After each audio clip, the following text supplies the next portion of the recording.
Hello and welcome back to Getaway Day. As always, I am Mason, he is Gautam, and we are here right before the 2023 MLB postseason begins. For the first time since we've known each other, both of our teams are out, which sucks horrifically. Is that correct? That's true, yeah. I guess that would be true, right? Because Since we've known each other, yeah, because basically the Cardinals, the like 2 times that the Cardinals have missed since we were in college, the Cubs made it. yeah, I mean, they made it quite a few years there, and now they've missed 3 straight. So here we are. Yeah. I'm sad. It was a tough week to be a Cubs fan, like really, really tough. The way they lost some of their games and just kind of fell apart over the last 3 weeks of the season. That's kind of unusual for the Cubs. They're not like usually falling apart in the last few weeks of the season because they're usually not even good enough to be contending at that point in the season. So this is just going to be me continually throwing shade at the Cubs. But when I was growing up, there was which mall was it? Fairview Heights Mall in Fairview Heights, Illinois, just outside of St. Louis on the Illinois side. There were 2 different Cardinals stores in there. One of them was like an official Cardinals team store, and one of them was like a Cardinals fan store. And that one had some funny shirts. One of them was Cubs completely useless by September, a whole bunch of other stuff like that. One that was probably a little too racist to be in there about Carlos Zambrano, not great, but that's what you're referring to, right? Yeah, definitely. And also the Mariners were unfortunately ousted from the playoffs, and they're like even more deserving to make the playoffs than the Cubs. That's just a bad luck situation in with a lot of other strong teams. Because I wouldn't say that any of the other teams didn't deserve to make the playoffs or are not quality postseason teams. Yeah, it was definitely odd. Like even down to the final series of the season, there was still a chance that there could have been a 4-way tie between 3 teams in the AL West and the Toronto Blue Jays, which would have been absolutely wild. I mean, it's not that wild now, right? Because there's playoffs anymore. I just mean with the way that all of the tiebreakers and stuff were. It's like there was, and to me that's not that wild, right? It's like it takes away something exciting, a game 163 or 164. I don't know. That's just me. True. Game 163s were always a little bit annoying, just because it threw off the postseason schedule a little bit. No, it didn't. It was literally always the day right after the season. It didn't affect anything. I mean, it was awesome. Like that epic one between the Twins and the Ians and the Twins and the Ians. Yeah. I don't know. I think I still kind of, especially now with the expanded playoffs, like I realize that it sounds weird to say that I want less baseball, but it does make it a little bit cleaner. That's absolutely why. And then that's why they did it. And what I'm really saying is that I'm not really in favor of expanded wild card. I preferred like single wild card to this. Yeah, I don't know. I think I like this better than I liked the single like wild card game. Like I like that there's a series and that it then steps through. I would rather, I think, stay with the 10-team format than the 12. But oh well, I don't make the rules; they make all the money. So yeah, what am I gonna do? Have any say? We just will enjoy all the games, I guess. So I guess before we get too much more into the playoffs, we do have a couple things that we need to wrap up from regular season. So what do you say we do just a little bit of this week in baseball? start with some happy things. Bobby Witt Jr. reached the 30-30 mark, and by 30-30, I believe I mean 30-49 mark. Yeah, and he got caught stealing in his last game, so didn't get the 30-50 done. So I'm sure that's on his goals list for next year. I mean, honestly, I'm guessing on his goals list for next year is join Acuna in the 40-70. Yeah. Because he's got the power and the speed to do both. Right. So we'll see. I think the one thing that might like kill him there is playing in Kansas City. It's not like a great ballpark for hitting home runs. Yeah, I mean, they're working on building a new stadium, though. So maybe the next one will be... Yeah, they're trying. So maybe the next stadium, which will be built by the time that he's not there. Well, I guess that's not necessarily true if he leaves after 6 years. But we'll see. But also, something that I was looking forward to and hoping was going to happen, but unfortunately it did not. Freddie Freeman finished one double shy of our first 60 double season since 1936. Yeah. 59 is astounding. 29 home runs, too, so he just missed the 30-60. That's nuts. That's absolutely wild. So that's like getting a double-double with like blocks and fouls. Yeah, it's awesome. And I don't think you can get a double-double with fouls, but 30 homers is like, that's obviously really impressive, but 29 homers. But imagine some of those doubles became homers, and then people are, I don't know, maybe appreciating a season even more. But so he's a doubles hitter.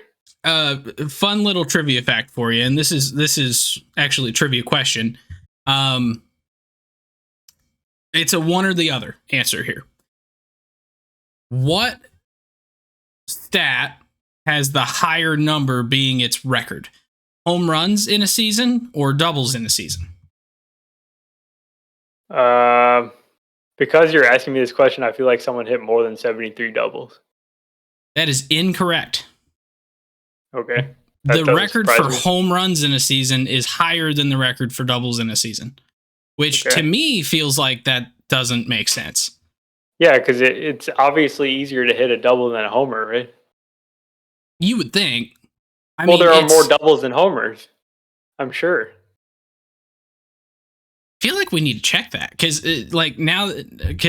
67 doubles is the record for most doubles in a season. Freddie Freeman at 59 is tied for 7th most in a season. So we've had basically as many 60 homer seasons as we have had 60 double seasons. So I don't know. But in general, I think there's got to be more doubles than homers. Like that's the reason why we're appreciating. Well, I don't know. Well, because I guess the guys that have no power at all can get a double based on speed. Anyone can get a double. Not anyone can get a home run. The problem with hitting doubles consistently is that you have to consistently find the gaps, which is not something that you can really do. So I feel like the average number of doubles per season is probably higher, but the top end is definitely a lot lower. Yeah, because those hard hit balls go out basically, and you can't get a double then. Fair. Okay, I see your point. Yeah. But anyway, Freddie Freeman, 59 doubles. Todd Helton also had 59 back in, I think it was 2000. Is that what I said? Yes, 2000. Todd Helton had 59. Castellanos in 2019, 58. I do remember that. I feel like Freddie and Todd Helton are kind of decent comps to each other because they obviously both had power, big power, but they're not like trying to hit home runs. Freddie's like literally up there trying to hit a single, and he sometimes hit a homer, and then he hits a lot of doubles too. So something that Chip Carey said on the Cardinals broadcast the other day when they were talking about Freddie Freeman, because for those of you that don't know, Chip Carey just finished his first season as the Cardinals broadcaster after broadcasting for the Braves for years. Chip's dad broadcasted for the Braves. His grandpa was Harry Carey, the Cubs and Cardinals former broadcaster. But he was saying that Freddie's entire career, his hitting mindset has always been the exact same. I'm going to hit it over the shortstop's head. A left-handed hitter is going to put it the other way over the shortstop's head into the gap. That's been his mindset. That has been what he's been trying to do, and he's never once changed that. And that's why he's so consistent, is because he thinks consistently. He doesn't reach outside of himself to try and hit the home run. And that was what Chip Carey was saying, but it kind of makes sense. If you look at the way Freddie plays, it kind of fits. So I just thought that was really interesting. Yeah, and you see it. It's not like a surprise if you've watched him. He hits like so many balls to the opposite field. And that's why he's not like reaching. If he probably tried to pull more balls, he would hit more homers, and that's not his game. Yeah. And then I think he also had 20 steals, didn't he? Yeah. So really, he just missed being a 30, 60, 20 guy. Not to mention the 331, 410, 567. You lost me on that one. It was the triple slash, but I don't know what I was supposed to get out of that. That he's amazing. Oh, okay. In every way. I thought he was going to reach a club there. No, it's a 300, 400, 500 club, which is impressive. Always impressive. Yeah, that's true. Moving on, though, we do have some managerial openings. Tito Francona retired after the season, which he never technically said the words retirement, but the team did the big send-off. He is retiring. But on top of that here, since in the last week, Gabe Kapler was fired by the San Francisco Giants. Today, Phil Nevin was fired by the Los Angeles Angels, and Buck Showalter was relieved of duties by the New York Mets. So we currently have 4 managerial openings, and there's maybe another 1 or 2 on the way. And you got to watch out for Craig Counsell, whose contract is up. Yes. But I still don't think he's going anywhere. I think he's going to be back. Yeah, I wouldn't be entirely shocked to see him go to the Mets with David Stearns. Like, I realize that's something that a lot of people talk about, but I think that's for a reason. Like, they have a really good rapport. They've worked together for a long time. With his contract being up, it's the perfect time for someone to come in and try and nab him, and Steve Cohen could offer him a lot of money. So it seems like it kind of makes sense, but the other one that might be interesting is Bob Melvin. Seeing what happens there, because there was a non-statement statement today by the owner of the Padres, basically not saying anything at all, but trying to say, like, we're trying to figure it out. And that was about it. So there was a lot of reporting about the disagreements between Bob Melvin and AJ Preller. So maybe that's not going to end with them both being back next year. Probably Preller is going to be back. Yeah. So that'll be interesting. I don't think there's too many other managers that are in too bad a shape. Aaron Boone today was confirmed to be coming back next year, which Aaron Judge gave him a vote of confidence here about 2 weeks ago. Basically said that he wants Boone back. And at this point, if Aaron Judge says he wants a manager, you probably just let him have it. Probably. Yeah, that's probably what they got to do. It's interesting. It seems like the really bad managers are safe these days. These terrible teams never get their managers fired.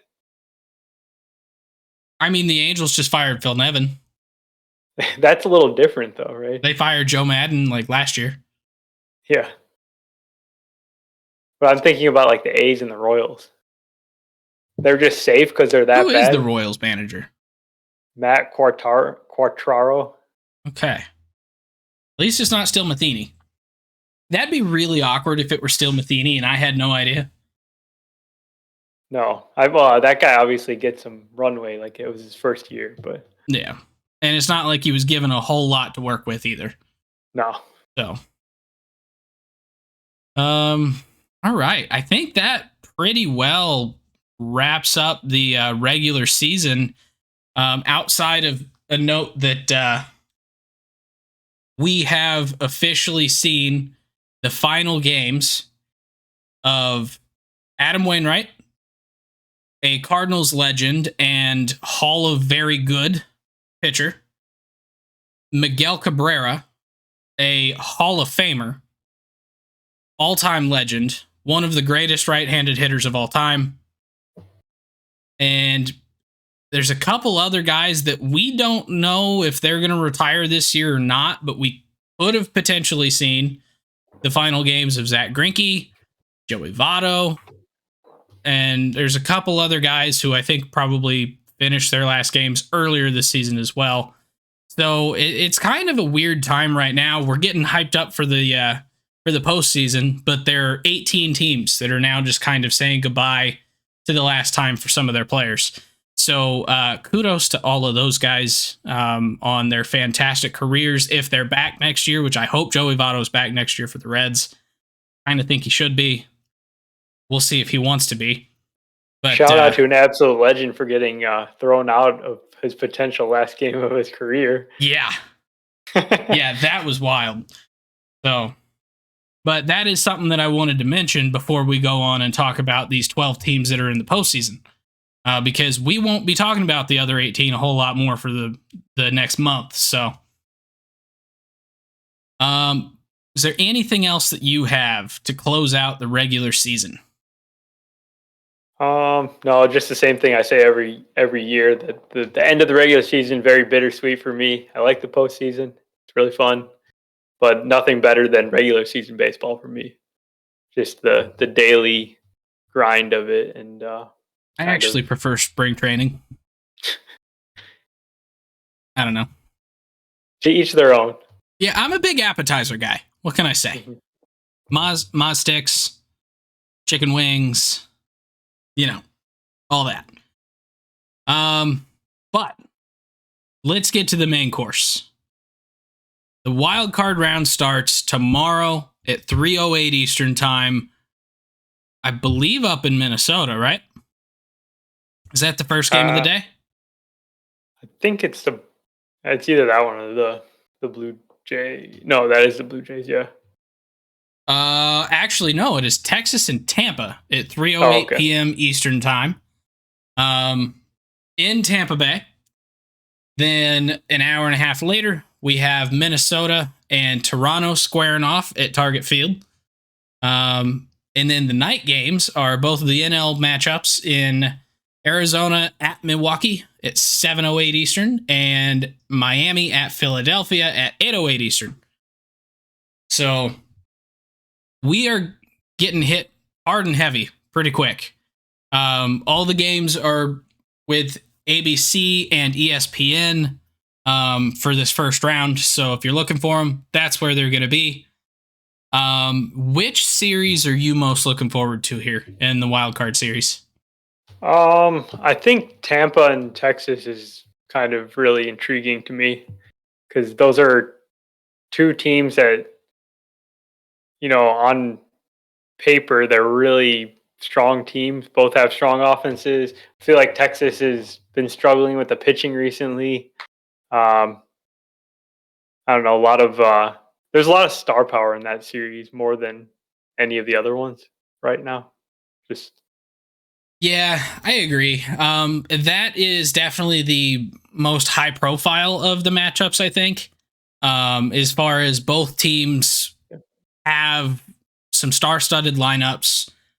Both teams have incredibly high expectations. I'm actually pretty excited about the Toronto and Minnesota series. I think that one could be really, really, really good. You got Sonny Gray, Pablo Lopez, and Joe Ryan going up against Kevin Gausman, Who are Jose Barrios, and who would be the third starter? Probably Chris Bassett in there somewhere. Okay. So those are going to be some really good pitching matchups right there. That's true, yeah. And both of those teams, when they hit in bunches. I mean, you've got guys like Vladdy and Bo and George Springer for leading the Blue Jays there. And on the Twins side, you've got Matt Wallner, absolute legend. Royce is back or not back for the wild card series? Do we know? I'm unsure, but that's definitely something to watch when the rosters drop tomorrow.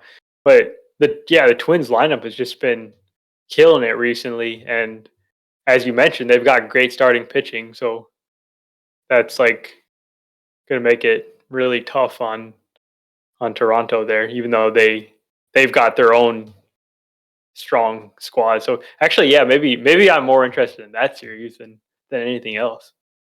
Yeah, and this is the like with the Texas Tampa series, to me that one feels a little bit more mismatched just because Tampa is clearly a very well-rounded team. They have been all year. They are only in a wild card because they were in the same division as the Orioles, who were just astounding this season. But this is a team that would have been first in every other division. And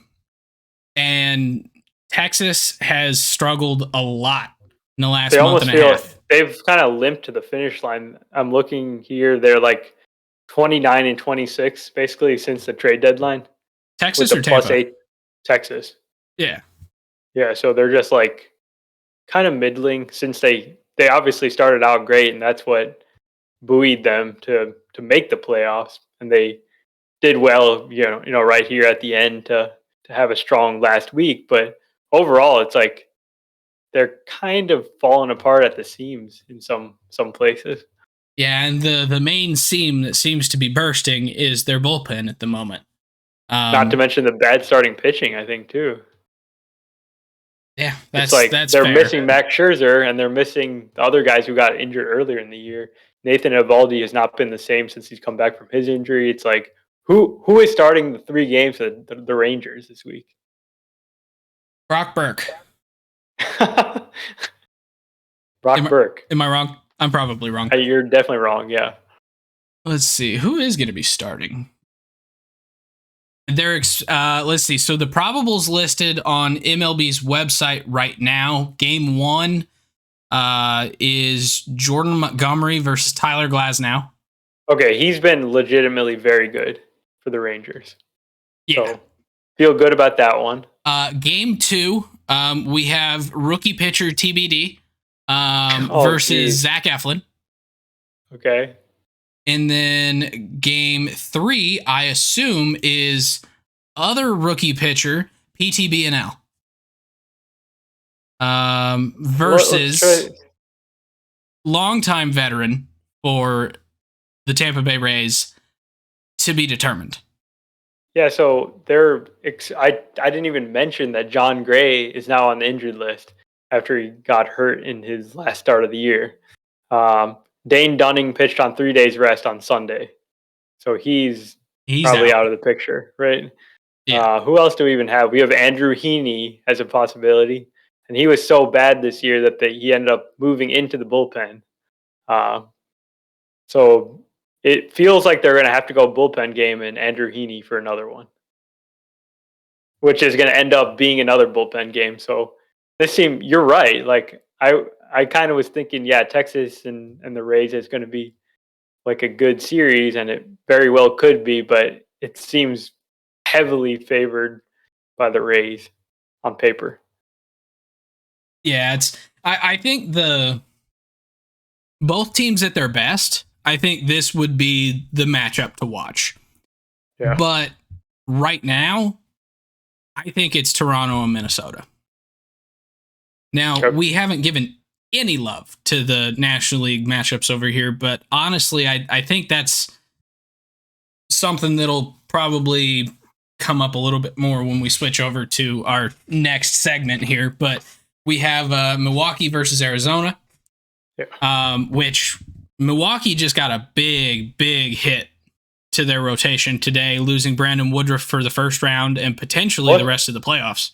I totally missed that. What happened? Yeah. Shoot, what was it? It was MLB trade rumors. I think it was shoulder. Shoot, what did they call it? I don't care about Arizona Fall League. I don't care about Phil Nevin. Okay, Brandon Woodruff out for Wild Card Series with shoulder injury. Well, to get a second opinion on shoulder. That's not good. Yeah, that's the same injury that Kyle Hendricks had that basically made him bad for like 2 straight seasons.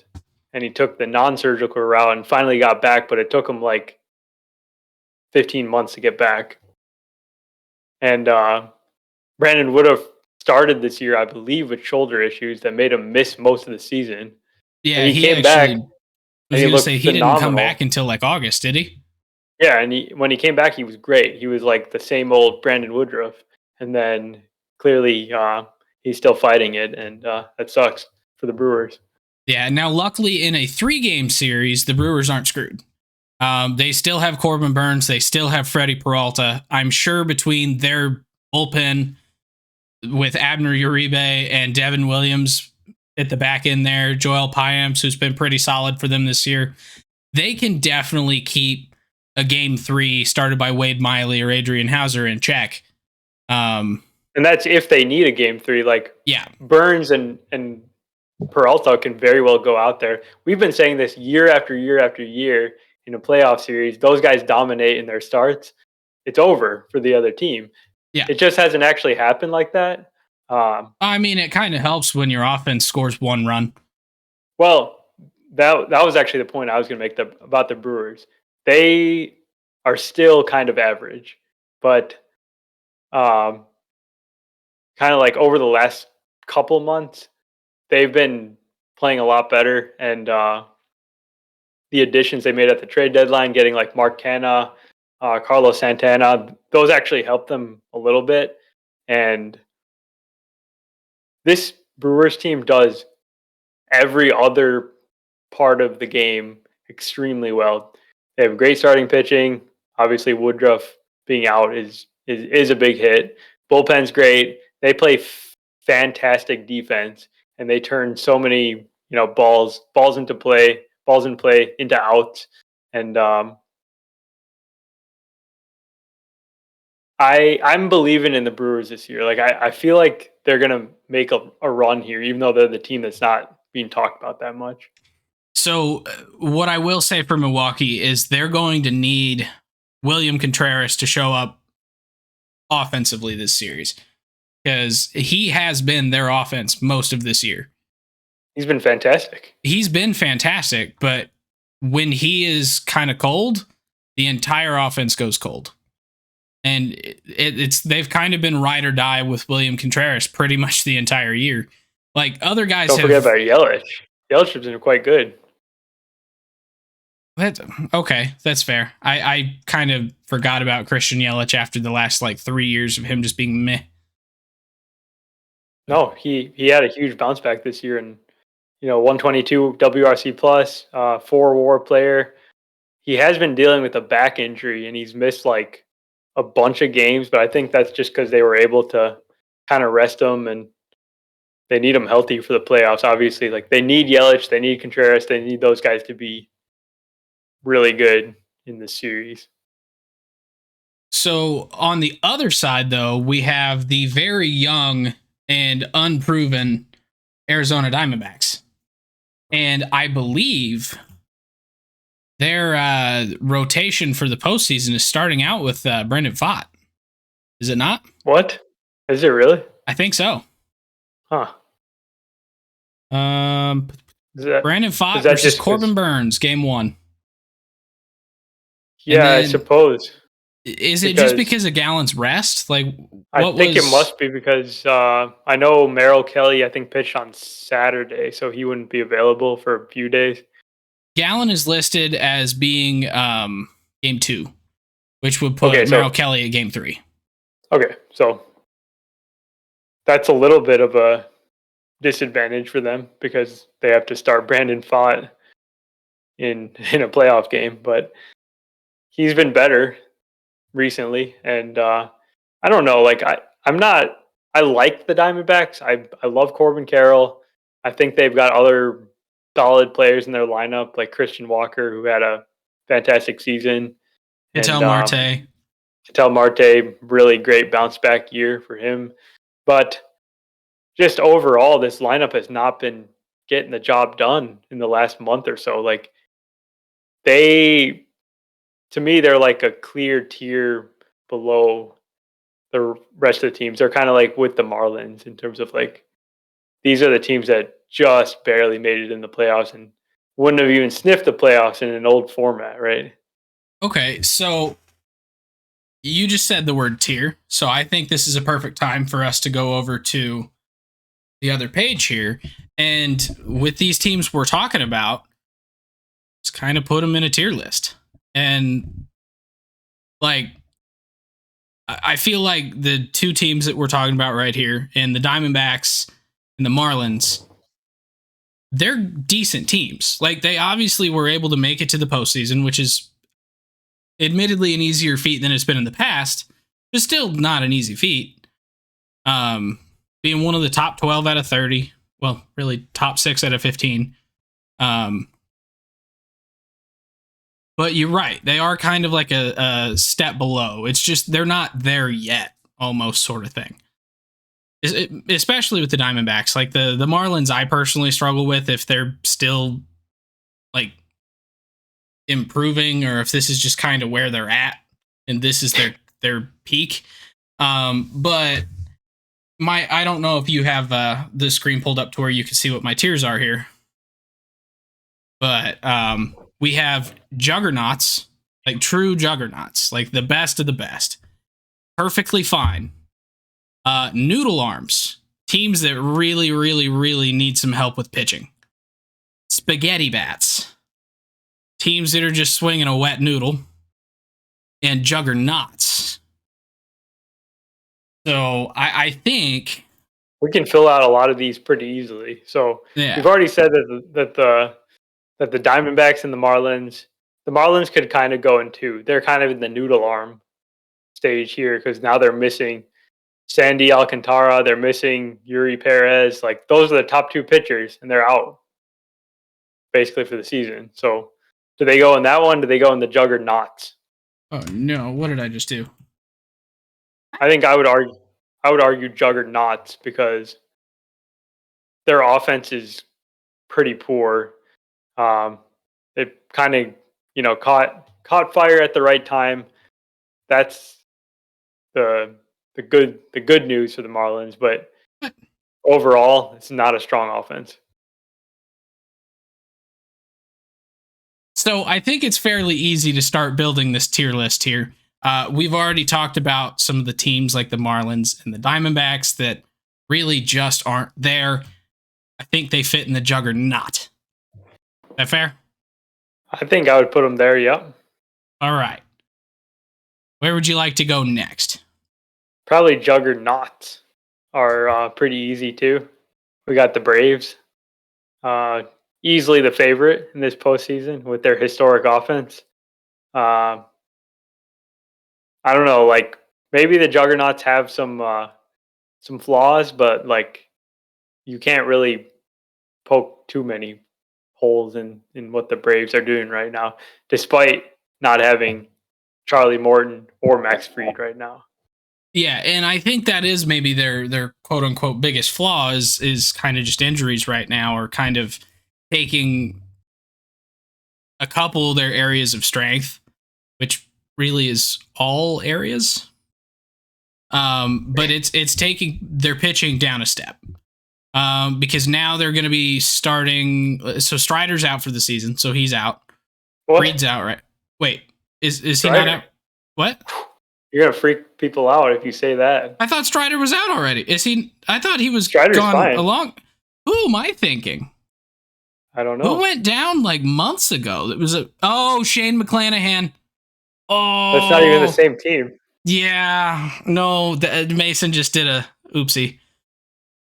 Wow, I am so sorry. Strider's fine.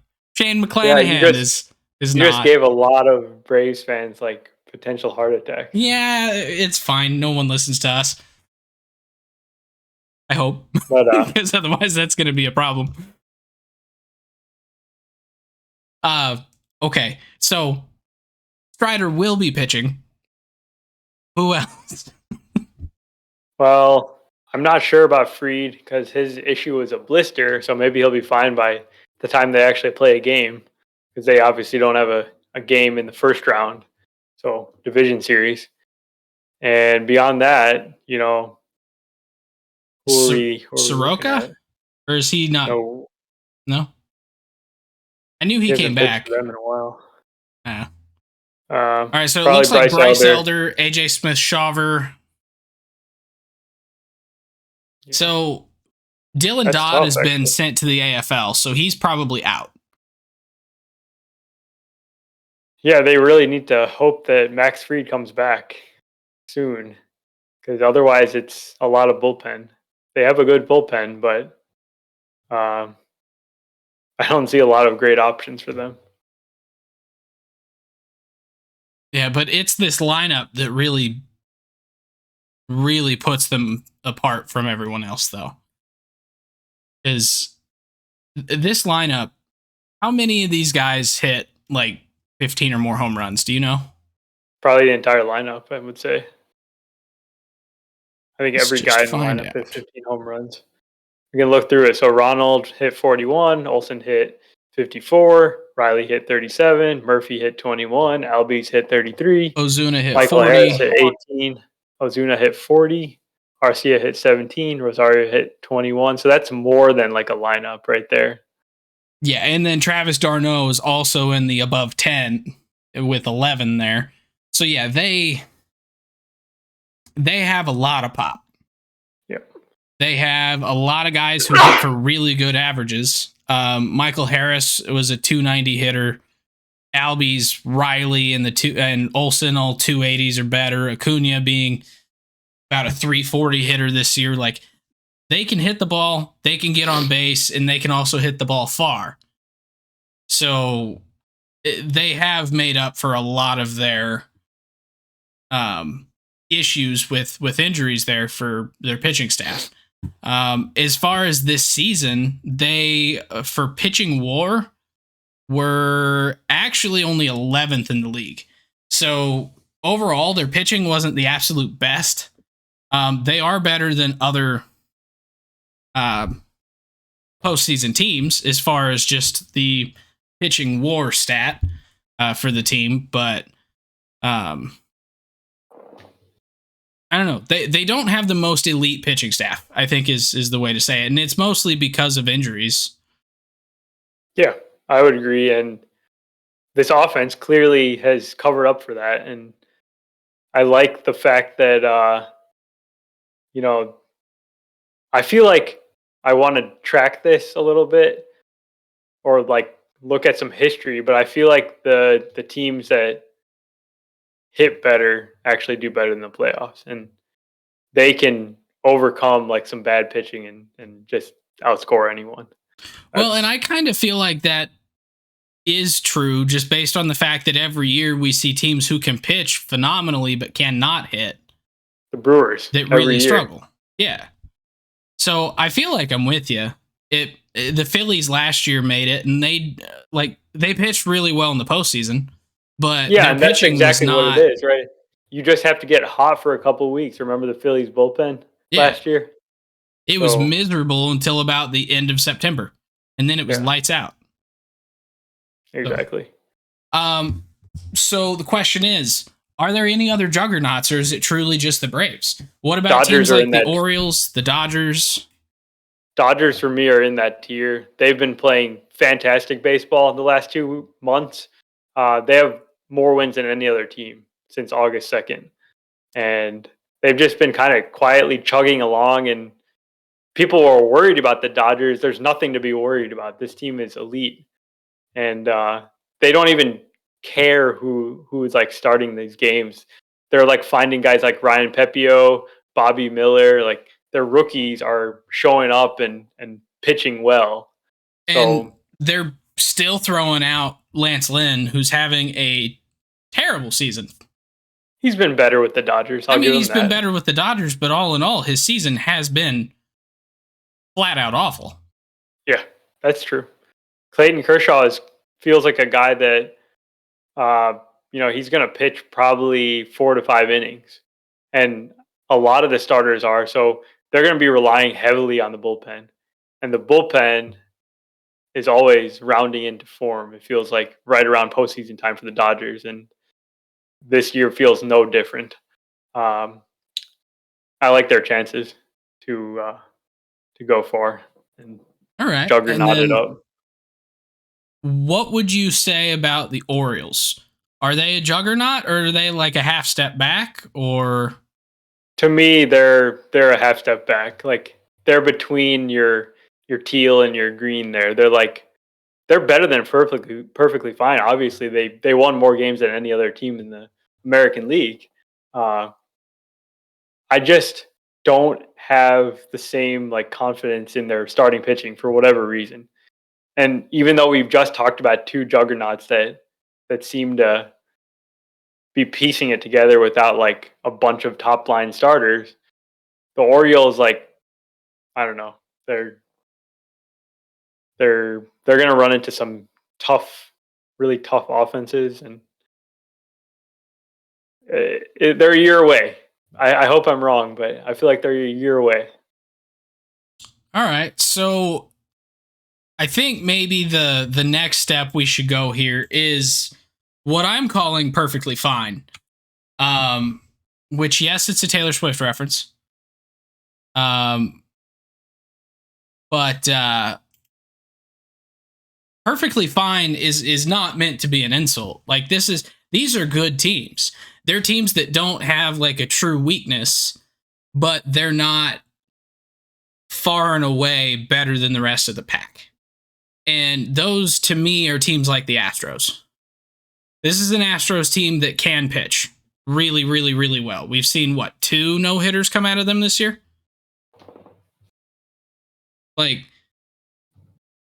got Justin Verlander. Sure, he's not having the same season he had last year or when he was younger, but he's still a really good pitcher. They have a lineup that can just flat out hit behind Altuve and Alvarez and Kyle Tucker, but there's one dude I'm trying to think of that's he's a rookie. Yainer Diaz. Yes, Yainer Diaz. That's who I was trying to think of. If Dusty would ever play the man, he was one of the best hitting catchers in the league, and he could barely start because they like Maldonado so much. But yeah, this lineup is great. I have some concerns with their starting pitching because I believe in Framber, I believe in Verlander. But beyond those guys, Javier, Hunter Brown, who started strong as a rookie and then finished extremely poorly. It doesn't feel like any team other than maybe the Twins have, multiple extremely high, ceiling, awesome starting pitchers right now. Is there any other team that I'm missing in the field other than the Brewers with Burns and Peralta? It's most teams have 1+ top of the rotation starter in this field. Yeah, I mean Toronto. I think Toronto's got 3 credible starters. Yeah. Philly with Nola and Wheeler, even though Nola's not having his best season, I still would not bet against him. And his last 2 starts have been really good. Sure, yeah. Outside of that, though, Gallen and Kelly have been really good this year. Yeah, but then Miami's really been struggling. Missing their top 2 guys. Yeah. How about the Rays? I don't even know who's starting for Tampa other than Zach Eflin. Well, Glasnow. So Eflin and Glasnow. So okay, so we're kind of shorting the Rays here. They've got good starters. Yeah. And half their starters are hurt, so explain how that works. But Oh well. But yeah, the Orioles pitching has been better than I expected by a lot. Kyle Bradish and Dean Kremer have been a heck of a lot better than I would have ever guessed. And so I think that they deserve to be in this perfectly fine category. Yeah, for sure. Other teams who would be in this category, maybe the Phillies? Yeah, I think the Phillies are a strong team that hits really well, really good starting pitching, I think. Even with Nola's tough year, and bullpen is solid. Good team. All right, there might be another team that gets put in here, but just while I'm thinking about it, like, let's the Rays fit there too, I feel. Yes, there we go. Rays. Yeah, there's a lot of teams that fit in that spot actually. So we have to like rank those somehow. Cuz even the Blue Jays are in that tier to me.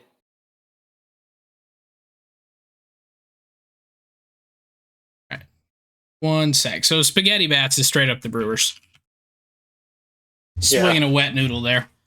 I tried to give them some credit, but yeah, they're bottom of the field pretty much, other than maybe Arizona and Miami for the worst offenses in the playoffs.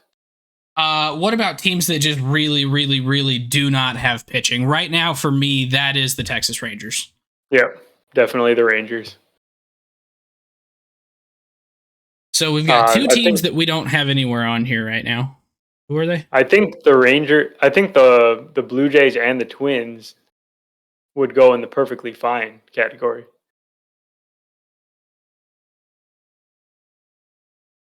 Okay, so really, apparently this was mostly just me dunking on the Rangers and Brewers whenever I came up with these categories. Didn't plan it that way. I hadn't already differentiated. So what would be maybe a better way to break these down to help separate the pack there in that 6-team, like, these are good teams. They're not juggernauts, but they don't have like major flaws. I like the Twins' chances of that group just because they feel like they're solid everywhere. I don't see like a clear standout weakness in the team. They got great starting pitching. I'm not really sure about bullpen, but offense is clicking. With Joan Duran, like, at least you've got one guy pretty much always that's pretty solid. One guy's never enough. It'll be fine. Their starting pitching will throw 8 innings each time, and yeah, that's true. Like they have less innings to cover theoretically, and yeah, I don't know. Like, do you think any of those teams of our 6 that are in that group? I mean, you can make a case for any of those teams. I mean, I think for me, the team that's maybe a step above the rest is the Rays, and that's like, no offense to the Orioles, because the Orioles blew everyone's minds this year what they did. I think in the grand scheme of things, the Rays might still be the more complete team. And maybe that's just because I've seen them do it before. I'm just more confident in them.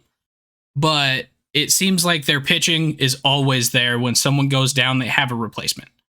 When Jeffrey Springs went down, they found Eflin was actually good. When everyone else went down, they managed to get Taj Bradley up and down, and he performed. I don't know. But I've seen the Rays do it so many times, and this is probably the best lineup we've seen the Rays like tout in a long time. With Yandy Diaz being awesome. Josh Lowe has been really, really good. I think he hit his 20th home run the other day. Who else? Playoff Randy or Rosarena. Playoff Randy, Isak Paredes. I'm excited to see what he can do in the postseason here this year. It's not having just, Brandon Lau, like that hurts a lot. He like fractured his kneecap or something. So yeah. Probably shouldn't get in with the Mafia when you're a Major League Ball right player, before the because playoffs. What are you doing? they will break your kneecaps every time. Yeah, It's just unfortunate. it is. Disclaimer, I don't think he's actually involved with the Mafia. That was a joke. But who knows? I don't know. If he turns out to be, I guess I could say I called it. But yeah, no, so I think that the Rays and the Twins are maybe the half step between. But really, I think this is a fair breakdown of most of these teams. It's like you've got the two that are the clear favorites. You've got the two that have their clear weaknesses, or the clear step down from the rest of the pack. The two that have some major weaknesses, and everyone else is just overall pretty solid. And I think that's usually how the postseason turns out anyway. You don't necessarily have to have even categories of 2, 2, 2, 2, and 2. So I feel like we've done a fairly decent job here. What I'm curious about is if we were to take these and try and maybe break them down a little bit more, rank each of the teams individually in their offense, their rotation, their bullpen, stuff like that, what we would come up with. Not the best exercise for this format, I don't think, because it's just going to be really hard to listen to. But might be something that would be fun for us to do. Potentially could go up on our social media. Potentially other people could share their ideas of the exact same thing, and we see how they stack up. What do you think? Yeah, that sounds good. I think it's a good field, and I think the matchups are going to be probably surprising. We're always surprised by stuff that happens. So what is going to be the craziest thing? Okay. Should I give some like oddly specific thing that's going to happen in the wild card round? Yes. Okay. Oslevis Basabe is going to hit a home run for the Rays. And the Rays are going to like just crush the Rangers. Like it's going to be a sweep, unfortunately for the Rangers. They've just like run into the injuries at the wrong time. The offense is like hot and cold, and it just they've been going through streak after streak after streak, and they're going to run into a cold streak at some point. I think it's going to be right here at the start, and the Rays are just going to roll into the second round. All right. My overly specific hot take. I think that with the bye, or the first round bye, Yordan Alvarez is going to be a little bit rusty out in left field. He's going to make a 2011 Game 6 Nelson Cruz style play at the wall. And it's going to lose Game 1 of the, I guess this isn't the wild card round, but this, that would be the come on. divisional You could have round. given this, you can give this prediction to Kyle Schwarber. Okay. The worst defender in Major League Baseball this year by some stat. Okay, so you want me to give it to Schwarber? You don't have to. It's just a suggestion. I could give it to, I mean, hey, okay, Nick Castellanos is going to DH one game, which means that they have to put Kyle Schwarber in left field in Philly. And Luis Ariz is going to hit not a rocket, because he doesn't have enough power. It's going to be a 99 percentile catch probability that's going to bloop in front of Schwarber and squeeze past him. And you say, that seems ridiculous. That would never happen, except it's already happened to him this year. So it could definitely happen again in the postseason. And then do the Marlins actually like pull off the upset here? And no, I'm not even going to call it an upset, but no, they don't. They just win the series. No, I think that's the one team I we think didn't really talk about their starting pitcher, right? Yeah, we didn't really talk about their their starting pitching, no. But with Andy down and Yuri is down as well. Yuri's down too. So right now their rotation is like Jesus Luzardo, I think Edward Cabrera. Yeah, that's tough. Like they're not in the best spot coming into this. Let's see what roster resource seems. We got Johnny Cueto in there. We got Braxton Garrett. Okay, so they could do worse, but like it's not. Ryan no Weathers in there. Guy. Oof. Yeah. Yeah. I don't know. I think they would have a much better shot if they had a healthy Sandy and they had a healthy Yuri. Like this would actually be a series that I think could go either way. But the starting pitching for me is just there's such a disparity there between the two teams. And honestly, I don't know anybody in the bullpen for the Marlins either. So they're pretty bad. Are they? Beyond Tanner Scott. And to be honest, like you're pointing out specifically starting pitching, but what about the Marlins do they do better than the Phillies? Nothing. Luis Ariz gets a lot of hits. Okay. Cool. John Birdie can steal bases. Not really. He didn't barely steal any bases. Jake Berger's really good. Yeah, that's true. Okay. Cool. I got one. They have one Jake Berger more than the Phillies. That's what they do better than the Phillies. So, yeah. So it's gonna be rough for the Phils, or for the Marlins. I think the Phillies got it in the bag. I do think Schwarber's gonna make one hysterically bad play. And then he will DH the rest of the postseason, as he should. So with Schwarber.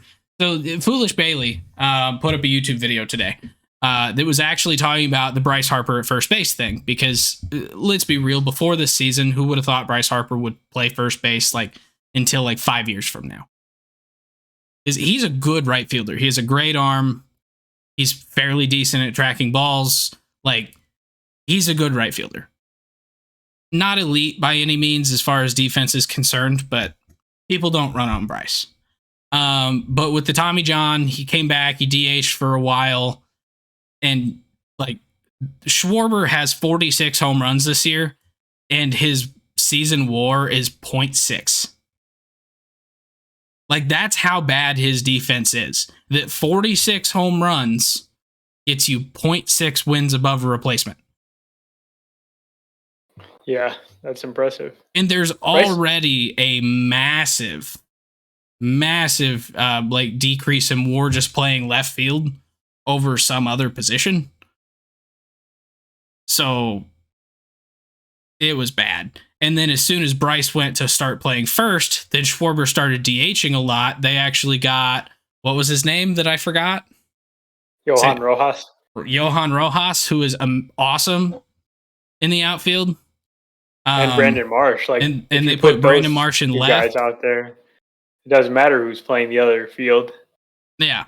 So things started really working out for the Phillies, and they went, I think Bailey said they were 38-12 or something since Bryce started, or since the center fielder dude. You forget his name again? Yeah. Johan Rojas. Hopefully by the end of the series, you know it. He's actually pretty good. He's talented beyond just the defense. He's actually got some interesting potential as a hitter too. All right. But he was saying that since Johan Rojas, when he plays, they're 38-13 or something like that, which is just because they can actually play defense. They have Bryce's bat in the lineup. They have Schwarber's bat in the lineup, which even though he's only hitting 200, dude's got 46 home runs. That'll do whenever you've got defense. Weird season. I read Freddie's line, but Schwarber finished with 197, 343, 474. which somehow comes out to 19% better than league average. So okay, then. Does he take a lot of walks? Yeah, it's Kyle Schwarber. All right. What's his walk rate? It is 17.5%, so absolutely elite. What's his K rate? 50? 29.9. That's not bad. Could be worse. It's not even as bad as his teammate, Brandon Marsh. So what's his BABIP then? Terrible, as always. It's 209. Still better than his actual average. Yeah. Dang. All right. But yeah, so there's going to be an interesting first round. I think that's the safe way to say it. Yeah, I think so. I'm not even going to try to make any predictions unless you want me to.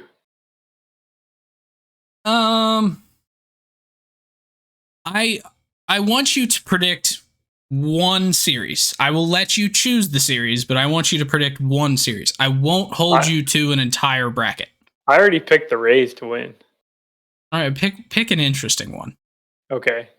I'm going to pick the Brewers to beat the Diamondbacks. I just feel like they're better. All right. See, I kind of want to pick.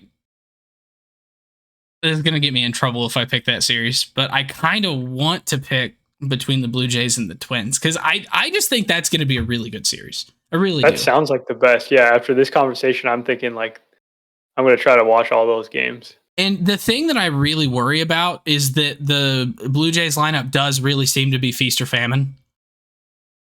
And feast or famine against a rotation like the Twins is going to be tough.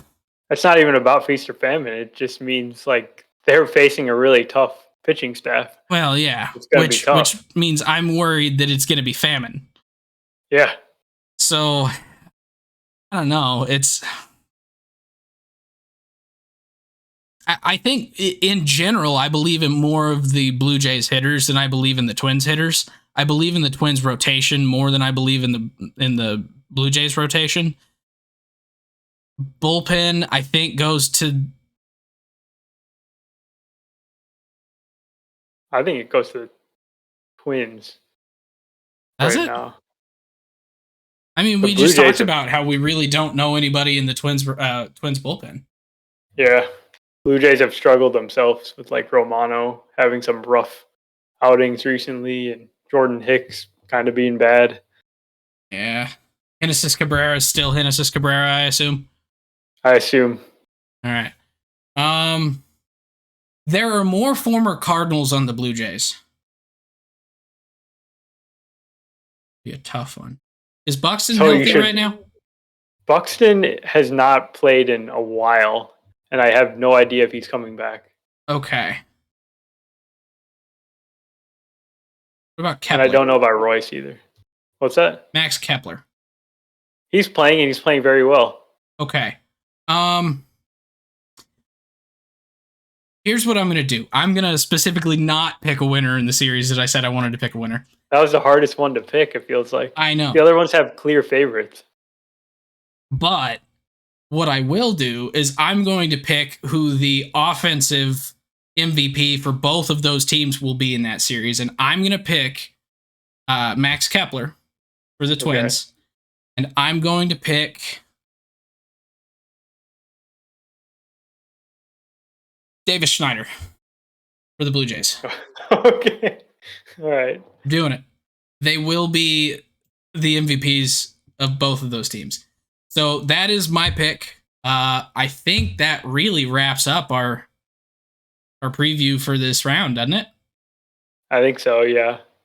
All right. So let us know what you guys think.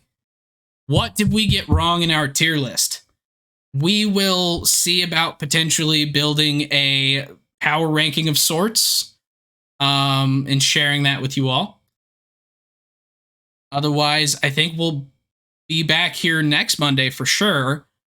I might try, and I haven't talked to Gautam about this at all, so I don't know if he could be there or not. Maybe. I'm going to try and do some watch parties this year like we did last year. We'll just pick a night. I'll go live. We'll just chat, watch the game, It'll be fun. So we'll try and make that work. I will let you guys know about that on the Twitter machine at Getaway Day Pod if you don't already follow us. And we will see you next week. If you enjoy the podcast, please subscribe on your favorite podcasting app and YouTube to make sure you don't miss any future episodes. Join the conversation on Facebook, Twitter, Instagram, and TikTok at Getaway Day Pod. If you enjoy card collecting, check out our sister YouTube channel at Getaway Day Cards.